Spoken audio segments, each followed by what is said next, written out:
Амансыздарбы, ардактуу көрөрмандар. Эмесе кепти токтогон жерден улайын. Сиздер болсо жакшылап кулак төшөп угуп алыңыздар.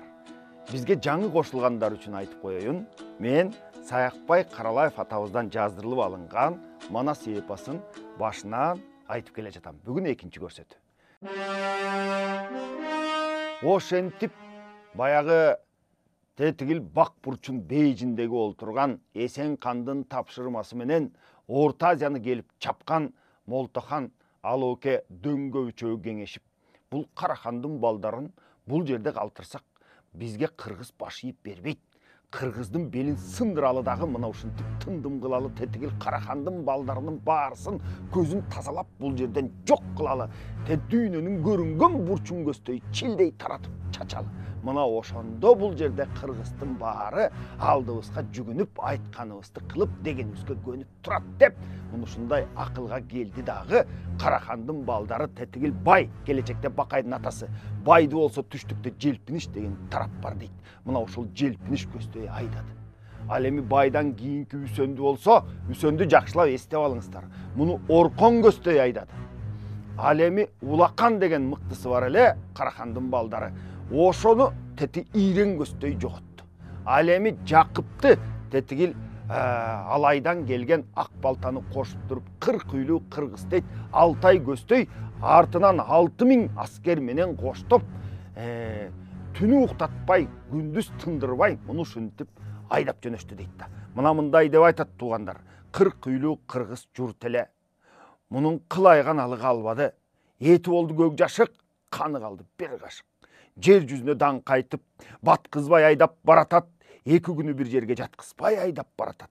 Же жашынарга кабак жок, жакшылап жеген тамак жок, балдар баспай чуркурап, арык болуп баратат, айласын таппай айдалып, артына колу байланып, карып болуп баратат.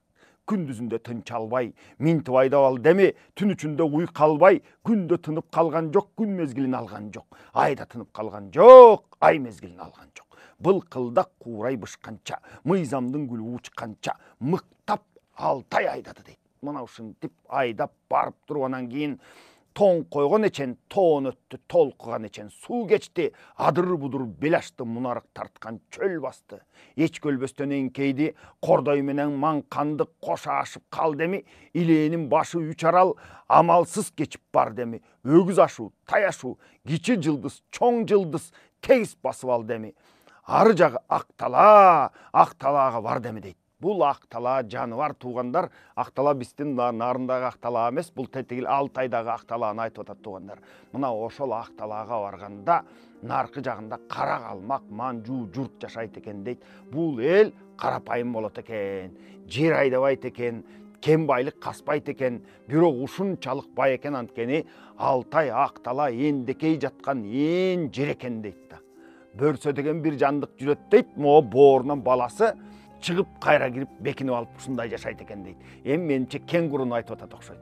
Мына мындай сөздөр бар. Мунун дейт ушунчалык жаңагы сайда толгон, алмасы түйүнө түшүп чириген ушундай Акталаа кенен жана бакшактуу, табигаты кооз ушундай жер экен. Ошол жерге барып анан кыргыз отурукташып калды. Жергиликтүү элдерден эми кыргыз ачка калып, баягы жерде бул кыргыз дейт саанчы кирип сүт ичип, минтип жанын бак деми. Жылкы жайып, күч минип, антип жанын бак деми. Кара калмак манжуудан эчкинин тоңгон майын жеп, эбин таап, кысыр тайын жеп, минтип жанын бак деми дейт да. Бул калмакка келгени 12 айга тол деми, 40 үйлүү кыргыз ичинен акылманы Акбалтай менен Жакып эле дейт да. Туугандар, ошентип 12 ай, 1 жыл ошол жерде жергиликтүү элге саанчы кирип жалдырап, муну ушинтип сүтүн ичип, малын кайтарып, эт жеп, муну ушинтип кызмат кылып күн көрүп калды. Күндөрдүн бир күнүндө Акбалтай менен Жакып эми 1 жылдын ичи эки жакка көз чаптырып, жердин уусун алып, теребелдин баарын байкап болгондон кийин жетелей келген бир көк бука бар эле дейт. Мына ошону сойдуруп, элдин баарын чакырып, элдин баарын тойгузуп, анан Акбалтай аксакалы катары туруп сүйлөп атат дейт. Ай балдар, бул жердеги кара калмак манжуу журт ушундай эл экен. эми булар жер бетин ачканды билбейт экен. Өмүрү нокто кийбей баягы жылкысы жапайы бойдон жүрө берген мына мындай эл экен. Эми биз бул жерге келдик. Ушинтип карып болуп, ушинтип булардын жумушун кылып жүрө бербестен биз кичине иштеп эмгек кылалы, мээнет кылалы. Ошон үчүн Алтайда кара калмагың, эң эле сонун эл экен. Балдар капанын баарын чачалы. Кайгырсак кыргыз табылбайт. Алтындын кенин казалы дейт. Бул жерде алтын көп экен. Биз алтын кен казалы. Анан бул жердин эли жана эле айтып кеттик. Аштык айдаганды билбейт экен. Биз аштык айдап, кокучун койго алмашып, табагын тайга алмашып, мына мынтип иш кылалы, мына мынтип эмгек кылалы, мээнет кылалы деп атат да. Мына ушул жерде байкасаңыздар, эки сөз айтылып атат. Бул Алтай дейт. Аябай дан эккенге, аштык айдаганга, эгин эккенге ыңгайлуу жер экен дейт. Анан бул жерде алтындын кени көп экен деген сөздү айтып атат да. Алтындын кенин казалы деп атпайбы туугандар. Ал эми дагы алдыда бир топ сөздөр бар. Аны азыр окуянын жүрүшүндө айтып берем. Эми мына ушул эки сөзгө көңүл бурабыз. Албетте биз Алтай ушунчалык дыйканчылыкка ыңгайлуу жер экенин сөзсүз билебиз. Орусиянын дагы Алтай жергесинде ушунчалык көп дыйканчылык кылынат. Дан эгиндери боюнча эми Алтай алдыда туугандар. Ал эми алтын кендери боюнча Алтай тоолору кандай? Эми Алтай десе биздикилер жалаң эле ушул Орусиядагы Алтайды түшүнөбүз да туугандар. Алтай тоосу Орусиядан башталып, бери жагы чыгыш Казакстанда аралап өтүп, андан кийин Монголияны аралап өтүп, андан Кытайга чейин созулуп жатат да. Эми мындай суроо берип жатам мен интернетке. Алтай тоолорунда кандай алтын кендери бар деп. Анан интернет мага мына мынтип жооп берип атат туугандар. Мен сиздерге окуп берип коеюн. Алтай тоолору Азиянын борбордук бөлүгүндө жайгашкан ири тоо системасы. Бул тоолор 4 мамлекеттин аймагында жайгашкан. Жана айтып кеттик, Россия, Казакстан, Монголия, Кытай. Алтай республикасы жана Алтай крайы Россияда, Казакстандын негизинен чыгыш Казакстан тарабында, Монголиянын батыш түндүк бөлүгүндө, Кытайдын болсо Шинжаң уйгур автоном районунун түндүк башында.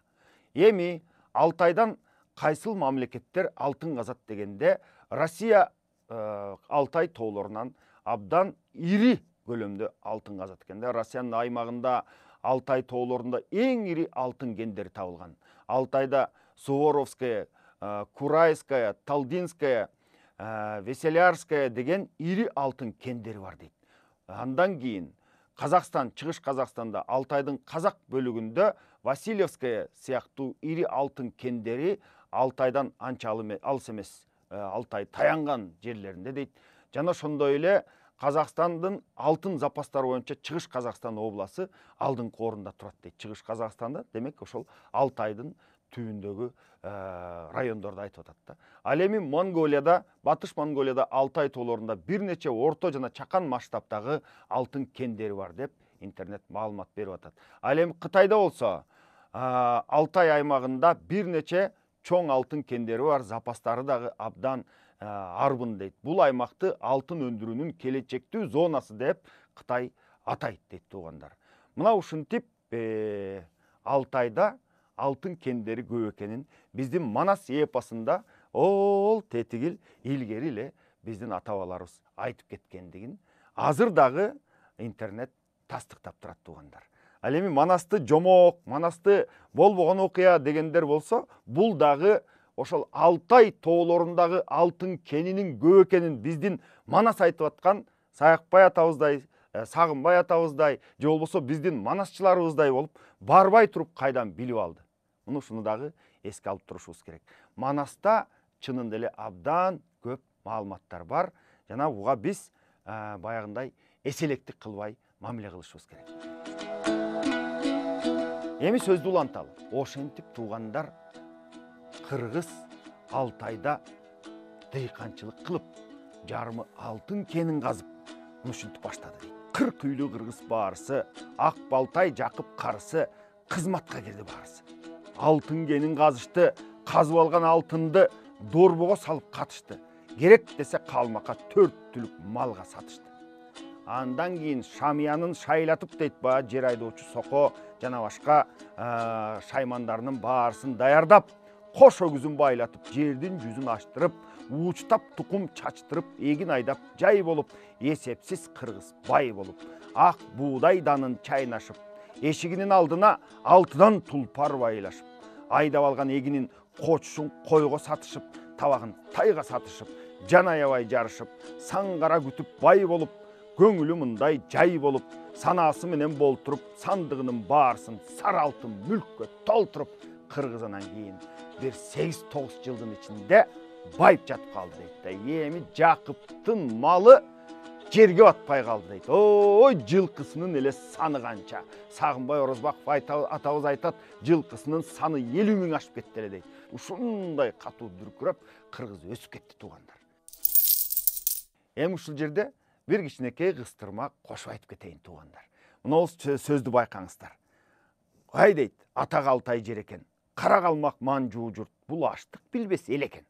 Кырстыкты чечсе жараткан, дардайшып жатасың, алып койгон эмгектин табагын тайга сатасың. Эмгек кыл балдар, эмгек кыл, ачкан курсак тойнат, арыганы семирет, деп Ак балта акыл айтып жатат дейт.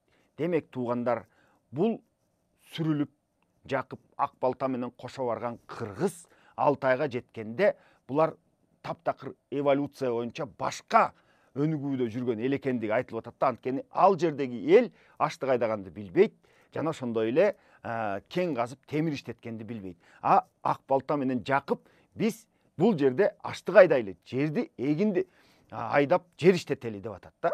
Анан ошондой эле кен иштетели, алтын казалы деген сөздү айтып атат. Караңызчы, жер иштетип атат, кен иштетип атат, малды дагы билип атат. Мына ушунун арты менен Жакып да жалпы ошол жерге барган кыргыз тикеленип, көтөрүлүп, байып кетип атат да туугандар. Муну дагы айтып кетпесем болбойт. Эми мына ошентип кыргыз байып, Жакыптын болсо жана айтмакчы алтыны 7 там толуп дейт да. Эми кою, топозу, жылкысы, төөсү эс санына эсеп жеткис болуп баягы байып турду дейт да. Бирок Жакыптан негедир маанай жок. Элден бөлүнүп окчун тартып, тетигил тоонун башына чыгып алып, жаратканга сыйынып, Манаста бир кудайлуулук бар да туугандар, ушуну айтып кетейин.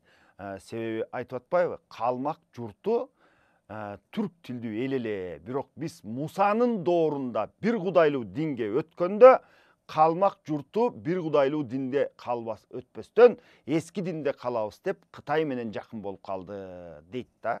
Ал эми кыргыз Мусанын доорунда. Мусанын доору биздин заманга чейинки 15-кылымдарда туугандар.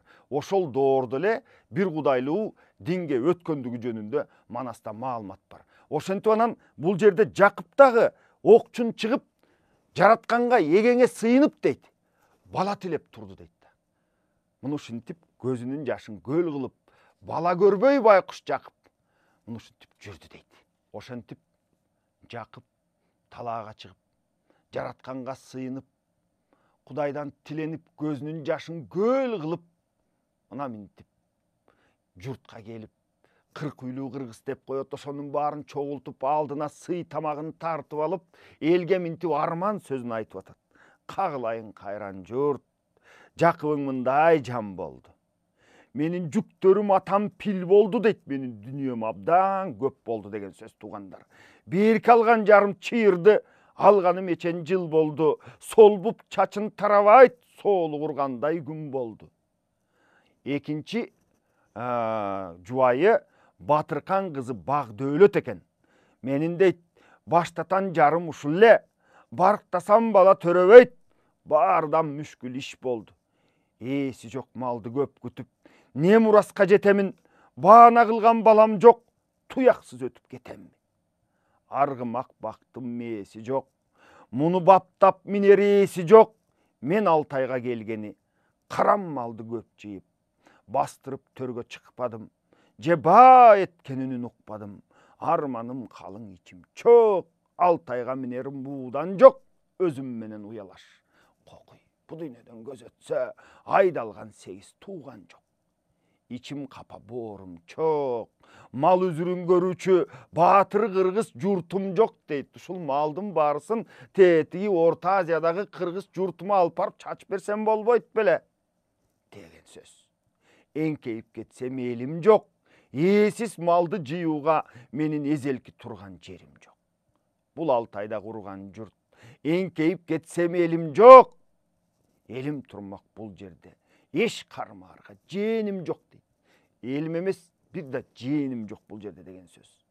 Эй туугандар, астымда турган ага жок. Алтайда туруп күн көрдүм, арка кылар тага жок.